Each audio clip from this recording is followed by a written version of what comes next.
ربیع الثانی اور اولیاء اللہ کی محافل تعارف اسلامی تقویم میں ماں ربیع الثانی اپنی روحانیت آدن اولیاء اور ذکری محافل کی وجہ سے مسلمانوں کے دلوں میں خاص مقام رکھتا ہے اگرچہ ربیع الاول کی ولادت مصطفیٰ کی یاد غالباً زیادہ منائی جاتی ہے مگر ربیع الثانی بھی اولیاء کرام صوفیہ اور سخنوروں کی محافل مجالس ذکر اور روحانی مجالس کے انعقاد کا ایسا موقع ہے جہاں اجتماع قلبی اور روحانی توازن پیدا ہوتا ہے۔ یہ مضمون اسما کی تاریخ، روحانی اہمیت، اولیاء اللہ کی محافل کی نوعیت، ان کے مقاصد اور انفرادی و اجتماعی فوائد پر مفصل روشنی ڈالتا ربیع الثانی ایک مختصر تاریخی اور ثقافتی جائزہ۔ ربیع الثانی اسلام قمری کیلنڈر کا چوتھا پانچواں مہینہ شمار کیا جاتا ہے۔ تقویم کی مختلف روایات میں فرق ہو سکتا ہے۔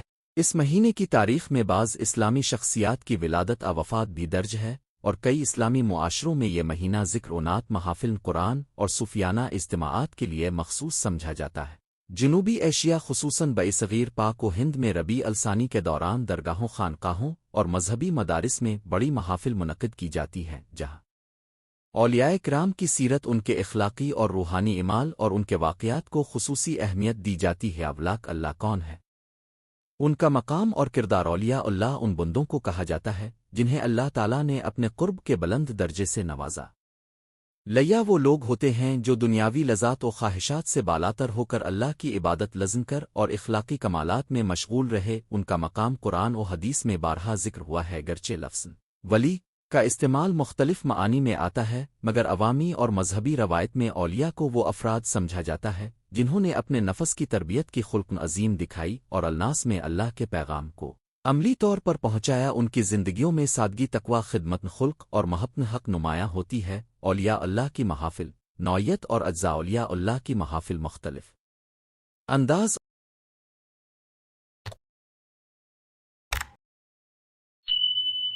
اور شلیوں میں منعقد ہوتی ہیں، مگر عام طور پر ان میں درج ذیل عناصر شامل ہوتے ہیں۔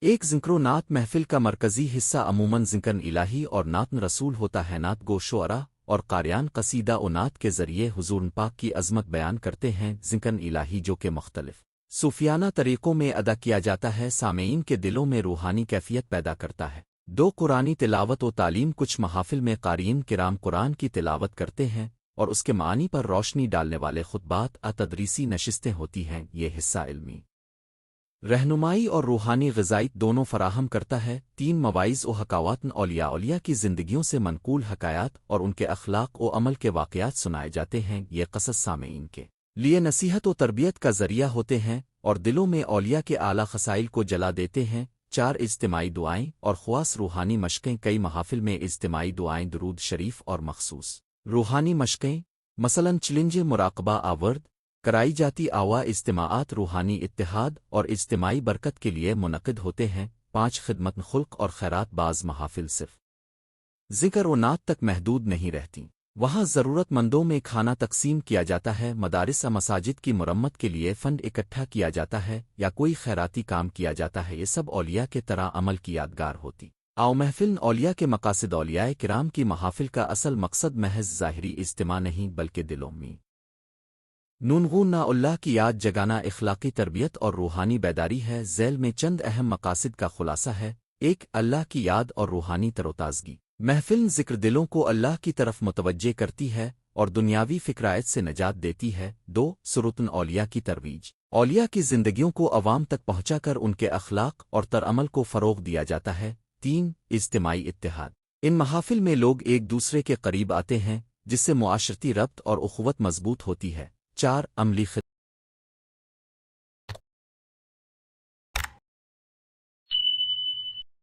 اکثر محافل خیرات، تعلیمی سماجی خدمات کو بھی فروغ دیتی ہیں جسے اولیاء کے کرم کا عملی مظہر سمجھا جاتا ہے۔ پانچ، روحانی رہنمائی۔ محفلیں رہنمائی کا ذریعہ بنتی ہیں جہاں تجربہ کار پیر عالم اپنے شاگردوں کو روحانی مشورہ دیتے ہیں۔ محفلوں کا اسلامی نقطۂ نظر۔ کبھی محفل ذکر و سیرت کو بعض حلقوں میں اختلاف رائے کا موضوع بنایا گیا ہی۔ بعض لوگ صوفیانہ مشقوں، آسما، روحانی موسیقی اور رقص کو قبول نہیں کرتے جبکہ دوسرے انہیں روحانیت کے اہم لازمی جزو سمجھتے ہیں۔ اسلامی شریعت میں محفلوں کے جائز ممنوع ہونے کا کرائٹیریا عام طور پر ان کے مقاصد اور طرح پر منحصر ہوتا ہے۔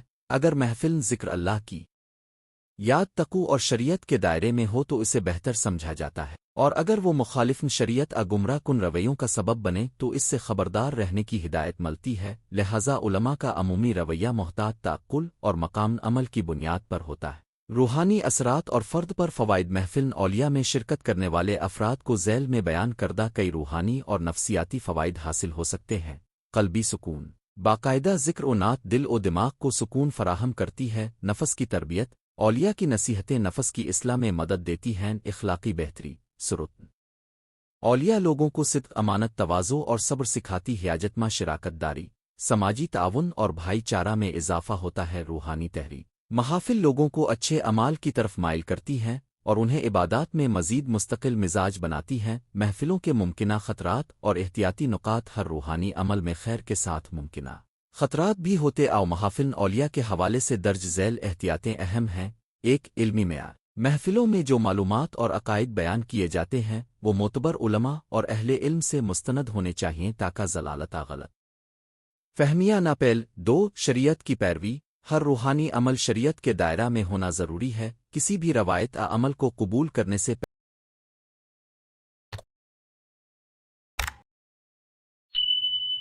پہلے اس کی شریعتی حیثیت واضح کر لینی چاہیے۔ تین، سل نظم، بعض اوقات محفلیں انفرادی شہرت دنیاوی منفعت کا ذریعہ بن سکتی ہیں۔ ایسے حالات میں محفل کا حقیقی مقصد دھندلا جاتا ہے، اسی لیے خلوص نیت اور عاجزی کو برقرار رکھنا ضروری ہے۔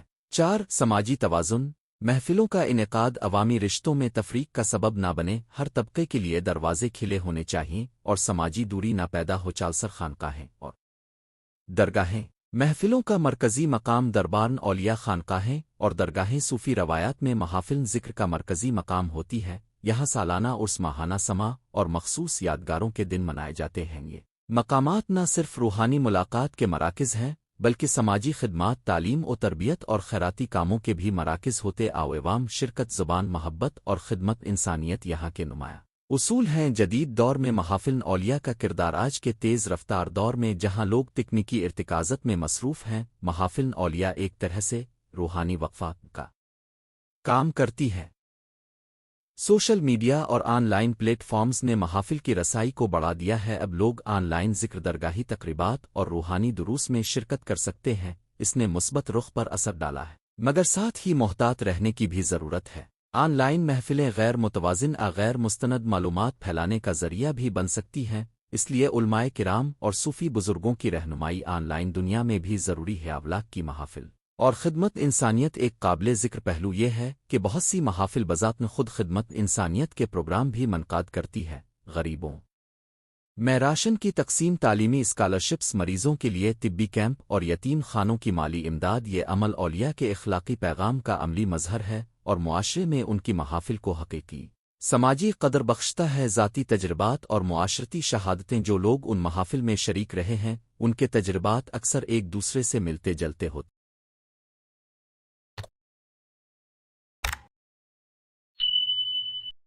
محبت کا احساس، دل کا سکون، اخلاقی تبدیلی اور عملی زندگی میں مثبت اثر۔ بہت سی ایسی مثالیں عوامی روایات میں ملتی ہیں جہاں لوگوں نے محفل ذکر میں شرکت کے بعد اپنی زندگیوں میں نمایاں اصلاح پائی۔ یہ ذاتی شہادتیں محفلوں کی روحانی افادیت کو ظاہر کرتی ہیں۔ محفلیں کیسے ترتیب دی جائیں؟ ایک، رہنما خاکہ، عملی تجاویز۔ اگر آپ کے ادارے ربیع الثانی میں اولیاء کی محفل منعقد کرنا چاہتے ہیں تو چند عملی نکات کارآمد رہیں گے۔ ایک، مقصد واضح کریں۔ محفل کا مقصد ذکر، تعلیم، خدمت ان سب کا مجموعہ ہو۔ دو، علماء و مشائخ کو مدعو کریں، معتبر علماء اور تجربہ کار صوفیہ سے رہنمائی لیں۔ تین، خلوص نیت کو برقرار رکھیں، ہر عمل کا مقصد اللہ کی رضا اور عوام کی خدمت ہونا چاہیے۔ چار، نظم و ضبط، پروگرام کا روڈ میپ تیار کریں، تلاوت، نعت، خطاب، ذکر اور دعا کے اوقات متعین کریں۔ پانچ، سیکیورٹی اور نظم، عوامی اجتماعات میں نظم و تحفظ کا انتظام ضروری ہے۔ چھ، خیراتی پہلو، اگر ممکن ہو تو محفل کے ساتھ ضرورت مندوں کے لیے خوراک طبی کیمپ کا بندوبست کریں۔ سات، پروگرام کی تشہیر مدب طریقے سے کریں، سوشل میڈیا مقامی میڈیا کے ذریعے محفل کی شرعی اور اخلاقی حدود کے ساتھ تشہیر کرے نتیجہ ربیع الثانی اور اولیاء اللہ کی محافل صرف مذہبی رسومات نہیں بلکہ وہ زندگی کے لیے ایک رہنمائی دلوں کی صفائی اور معاشرتی خدمت کا ذریعہ جب یہ محفلیں خلوص علمیت اور شریعت کی روشنی میں منعقد ہوں تو یہ فرد و معاشرہ دونوں کے لیے بابرکت ثابت ہوتی ہیں۔ ہمیں چاہیے کہ اولیاء کرام کی سیرت سے سبق سیکھیں، ان کے اخلاق کو اپنائیں اور ایسے اجتماعات میں شرکت اور تعاون کے ذریعے اپنی روحانی اور اخلاقی زندگی کو مضبوط کریں۔ آخر میں یہی دعا ہے کہ اللہ تعالی ہمیں ان بزرگوں کے نقش قدم پر چلنے کی توفیق عطا فرمائے، ہمارے دلوں میں محبت رسول اور تقوی کی روشنی ہمیشہ برقرار رکھے اور ہمیں ایسے محافل میں پہنچائے جہاں سے فائدہ اور اصلاح ہو، آمین۔ اگر آپ چاہیں تو میں اسی مضمون کا خلاصہ اسکرپٹ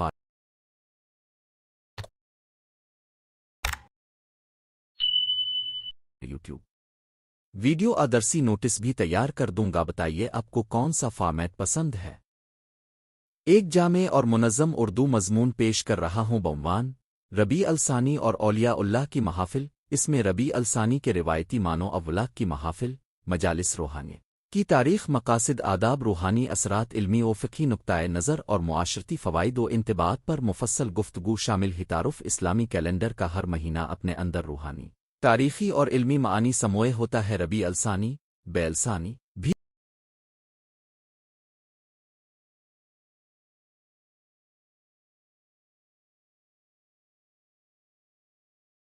اسی قسم کا ایک مہینہ ہے جسے بعض اقوام و مذاہب میں خصوصی توجہ، اجتماعات اور مجالس یادگاری سے منسلک کیا جاتا ہے۔ حضرت نبی کی سیرت و تاریخ امت کے بعض واقعات نصوں میں موجود ہیں جن کی روشنی میں مسلمانوں نے مختلف ادوار میں اسما کو یادگار بنا الفظ تناظر میں اولیاء اللہ کے روحانی مجالس، جنہیں بعض روایات میں محافل، ذکر، مجلس، سماع، مجلس درس کہا جاتا ہے، ایک معتبر اور متنوع روایت کے طور پر سامنے آئی ہے۔ یہ مضمون ربیع الثانی اور اولاق کی محافل کے فلسفہ، مقاصد، آداب اور معاشرتی اور روحانی اثرات کو واضح کرنے کی کوشش ہے۔ ربیع الثانی، مختصر تاریخ اور اہمیت۔ ربیع الثانی اسلامی قمری مہینوں میں چوتھا پانچواں مہینہ شمار کیا جاتا ہے۔ مذاہب اور روایت کے اعتبار سے ترتیب میں فرق پایا جاتا ہے۔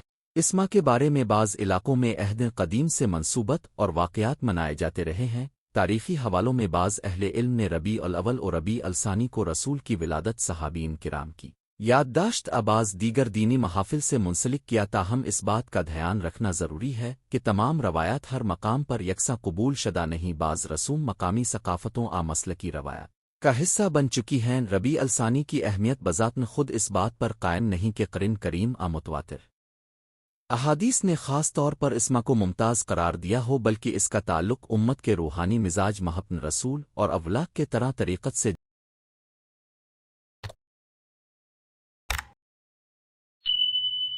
جڑا ہوا ہے۔ بعض صوفی سلسلے اور روایات اسما میں خاص مجالس، محافل، ذکر و نعت اور یادگاری اجتماعات منعقد کرتے ہیں تاکہ لوگ روحانیت سے فیض یاب ہوں اور سنت نبوی کی محبت میں اضافہ ہو۔ اولاق اللہ کی محافل معنی و مقاصد، اولیاء اللہ کی محافل سے مراد وہ اجتماعات ہیں جو روحانی تربیت، ذکر الہی، قرآنی تلاوت، درس حدیث، نعت رسول اور ذکر اولیاء کرام کے سلسلے میں منعقد ہوتے ہیں۔ ان محافل کے بنیادی مقاصد درج ذیل ہیں: ایک، آدن الہی اور ذکر۔ مجلس ذکر کا مقصد اللہ کی یاد کو مرکز بنانا ہے۔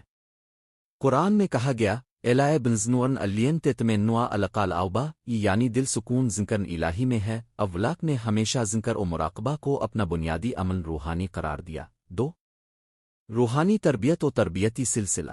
محافل اولیاء میں مرشد و مرید کی رہنمائی، اخلاقی اصلاح اور روحانی مشقیں شامل ہوتی۔ آؤتر پروگرام کے ذریعے مریدین کو حسن اخلاق، تقوی اور صبر سکھایا جاتا ہے۔ تین، سنت رسول کی ترویج۔ نعت، قص انبیاء اور سرت رسول کی تقریریں لوگوں کو نبی کی زندگی سے اشد الفقر کراتی ہیں اور محبت رسول میں اضافہ کرتی ہیں۔ چار، اجتماعی دعا اور روحانی فیض۔ اجتماعی طور پر دعا کرنا، اللہ سے مانگنا اور مخصوص وظائف ادا کرنا محفل کا حصہ ہوتا ہے اور عوام میں امید و یقین پیدا کرتا ہے۔ پانچ، علمی تبادلہ و فکری گفتگو۔ بعض محافل میں فقہی، کلامی، تربیتی مسائل پر درس و تبادلہ خیال بھی ہوتا ہے جس سے لوگوں کا علمی شعور بڑھتا ہے۔ محافل کے آداب و ضوابط۔ محفل اولیاء کے آداب نے تاریخ، تصوف اور شریعت دونوں کی مشترکہ رہنمائی سے جنم لیا ہے۔ چند اہم آداب یہ ہیں: ایک، نیت کی پاکیزگی۔ کسی بھی روحانی محفل کا پہلا شرط صاف نیت ہے۔ محفل کا مقصد دکھاوا روسٹری یا شہرت نہیں بلکہ اللہ کی قربت اور اصلاح نفس ہونی چاہیے۔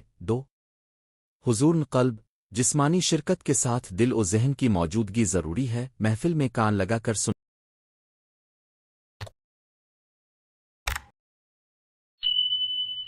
دل سے دلائل کو سمجھنا اور اعمال کو دل سے اختیار کرنا بہترین آداب ہیں۔ 3 مرشد کی پیروی اور حکمت، اگر محفل کسی مرشد مستند کے زیر اہتمام ہو تو اس کی ہدایات پر عمل اور ضبط نفس ضروری ہے۔ ہر مرشد کی صلاحیت اور طریق مختلف ہو سکتے ہیں، مرید کو مرشد کی رہنمائی پر بااخلاص عمل کرنا چاہیے۔ 4 حدود شریعت کا خیال، جو بھی ذکر، مراقبہ یا اجتماعی دعائیں ہوں ان کا طریق شریعت کے مطابق ہونا چاہیے، بلا اجازت اور بدعت طرح کار سے بچنا ضروری ہے۔ 5 اخلاقی آداب، محفل میں نظم و ضبط، صفائی، خاموشی کی قیمت اور دوسروں کے حقوق کا احترام لازمی ہے۔ بلاغت مبالغہ، آرائی سے گریز بہتر ہی۔ روحان اثرات اور فوائد، محافل اولیاء کے اثرات طویل المدتی اور قلبی نوعیت کے ہوتے ہیں۔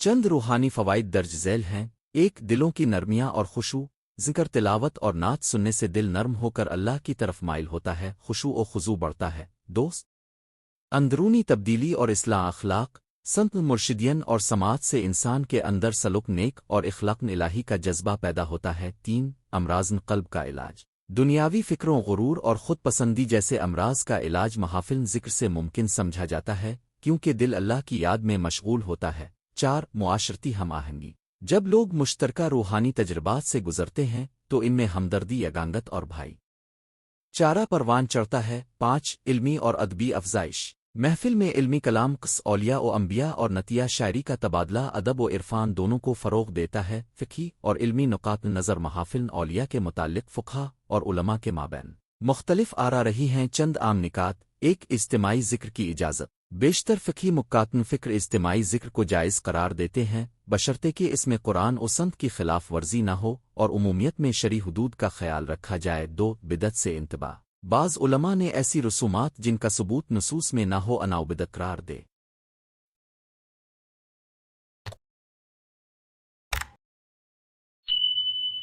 کر احتیاط کی تلقین کی ہے۔ اس تنقید کا محور یہ ہوتا ہے کہ دین اسلام کی حالت نافعیت اور وثوقیت برقرار رہے۔ 3 حد و مرز کی تشخیص، حدیث و قرآن کے معیار کے مطابق ہر محفل کا طریقہ کار پرکھا جانا چاہیے۔ اگر کسی عمل کا صریح ثبوت ہے تو وہ قبول عامہ کے قابل ہے، بصورت دیگر اس پر تحقیق ضروری ہے۔ 4 سنت اور طریقت کا امتزاج، بہت سے علماء نے اس بات پر زور دیا کہ طریقتی محافل وہی معتبر ہیں جو شریعت کے مطابق ہوں اور جو تعلیمات نفسیاتی یا اخلاقی اصلاح میں مدد دیں۔ عام اعتراضات اور ان کے جوابات، محافل اولیاء کے خلاف بعض اعتراضات بھی سامنے آتے ہیں۔ مثلاً بعض لوگ کہتے ہیں کہ محافل میں آنچ ملتی ہے، بعض رسومات خرافات میں تبدیل ہو جاتی ہیں، یا بعض مرتبہ محفل سیاسی یا دنیاوی مقاصد کے لیے استعمال ہو جاتی ہے۔ ان اعتراضات کے چند ممکنہ جوابات۔ 1 اہم نیت، اگر محفل کی نیت صاف ہو اور اہداف دینی ہوں تو وہ مثبت اثر رکھتی ہے۔ خرافات و بدعات کا ذمہ دار محفل نہیں بلکہ ان افراد کی لاعلمی اور ذرائع تعلیم کی کمزوری ہے۔ 2 تعلیم و رہنمائی، ایسے مقامات پر جہاں خرافات پھیلتی ہوں علماء و اہل عمل کو چاہیے کہ تعلیمی پروگرام اور شعور بیداری کے ذریعے اصلاح کریں۔ 3 شریعت کا معیار، ہر محفل کو شریعت کے روشنی میں ماپا جانا چاہیے تاکہ حدود کی پاسداری ہوتی رہے اور آبادی کا مقصد برقرار رہے۔ محافل کا عملی نمونہ، 1 عمومی خاکہ، اگر کوئی عاقل جماعت ربیع الثانی میں محفل ترتیب دے تو ایک مناسب پروگرام کا عمومی خاکہ کچھ یوں ہو سکتا ہے۔ 1 تلاوت قرآن، چند آیات سورہ۔ 2 نعت رسول، پروگرام کے آغاز پر مخصوص جگہ پر۔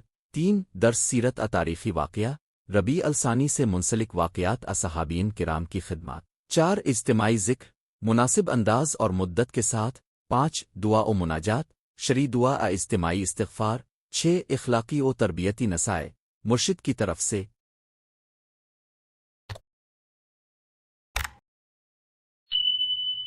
7 اختتامی دعا اور عام نصیحت، معاشرتی و ثقافتی اہمیت، محافل نہ صرف فرد کی روحانی نشو و نما کا ذریعہ ہیں بلکہ معاشرتی بات بھی رکھتے ہیں۔ یہ لوگوں نونغونہ کو ایک مشترکہ مقصد کے گرد جمع کرتی ہیں، سماجی ہم آہنگی بڑھاتی ہے اور خصوصاً نوجوان نسل میں مذہبی و اخلاقی شعور کو پروان چڑھاتی ہیں، علاوہ ازیں ذکر و نعت کی زبان ادب میں بھی اضافہ ہوتا ہے، شاعر و وائس اور قرآ کی تقرری سے ثقافتی تبادلہ ہوتا ہے۔ خطرات اور احتیاطیں ہر اچھے عمل میں احتیاط ضروری ہی محافل کے کچھ ممکنہ خطرات اور احتیاطیں درج ذیل ہیں۔ ایک غلو سے پرہیز، کسی انسان مرشد کی عظمت میں غلو جائز نہیں، اولیاء کو احترام سے یاد کیا جائے مگر اللہ کی وحدانیت پر کوئی حرف نہ بدعت اور رسوم، ایسی رسومات جن کا کوئی شرعی جواز نہ ہو انہیں اپنانے سے بچنا چاہیے، اس کے لیے اہل علم کی رہنمائی ضروری ہے۔ 3 سیاسی یا دنیاوی استحصال، محافل کو سیاسی یا مالی مفادات کے لیے استعمال نہ کیا جائے، خالص دینی اور تربیتی مقصد کو مقدم رکھا جائے۔ 4 علمی معیارات، درس و خطاب میں جو مواد پیش ہو اس کا شعوری و علمی معیار برقرار رہنا چاہیے تاکہ لوگوں کو درست تعلیم مل سکی۔ نجا خلاصہ و سفارشات، ربیع الثانی اور اولیاء اللہ کی محافل یہ طویل اور متنوع روایت ہیں جو فرد و معاشرہ دونوں کے لیے روحانی، اخلاقی اور علمی فوائد لا سکتی ہیں۔ ان محافل کا معیار اس وقت بہترین ہوتا ہے جب وہ شریعت کی حدود میں رہ کر خالص کے ساتھ منعقد ہوں اور ان میں علمی و تربیتی پہلو کو ترجیح دی جائے۔ ہم یہ سفارش کرتے ہیں: 1 محافل کا اہتمام علماء سلہنگ اور مقامی ذمہ داران کے مشورے سے کیا جائے۔ 2 نیت صاف، مواد شریعت کے مطابق اور زبان بیان واضح ہو۔ 3 نوجوانوں کو شامل کیا جائے تاکہ وہ روحانی تربیت پائیں اور عوامی شعور بڑھے۔ 4 خرافات اور غلو سے بچنے کے لیے تعلیمی نشستیں اور رہنمائی فراہم کی جائے۔ محفل کے ثمرات کو عملی زندگی میں منتقل کرنے کی کوشش